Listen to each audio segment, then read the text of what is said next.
ओम श्री सद्गुरवे नमः। गंगा दशहरा निमित्त सुरू झालेल्या या मालिकेत आपले सहर्ष स्वागत आहे। आज आपण कावेरी नदीबद्दल माहिती ऐकणार आहोत। दक्षिण भारतातील एक पवित्र नदी, श्रीरंग आणि कुंभकोण सारखी प्रसिद्ध पवित्र स्थळे तिच्या काठावर आहेत। कावेरी नदी पृथ्वीवर कशी आली याची स्कंद पुराणात पुढील कथा आहे। एकदा अगस्त्य मुनींच्या लक्षात आले की दक्षिण भारतात वारंवार दुष्काळ पडत आहे, म्हणून कैलास पर्वतावर जाऊन श्री शंकरांची प्रार्थना केली। त्याच वेळी कावेरी देखील शंकरांची पूजा करत होती।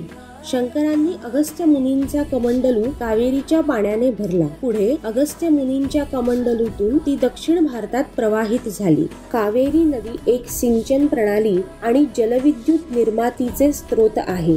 नदीने शतकानुशतके सिंचनाच्या शेतीस पाठिंबा दर्शविला आहे आणि दक्षिण भारतातील प्राचीन राज्ये आणि आधुनिक शहरे यांचा जीवनवाहक म्हणून काम केले आहे। तिला पोनी असेही उपनाव आहे। कावेरीला हरणगी, हेमावती, कबिनी, भवानी, लक्ष्मणतीर्थ, नोयाल आणि आर्कावती यासह अनेक उपनद्या आहेत।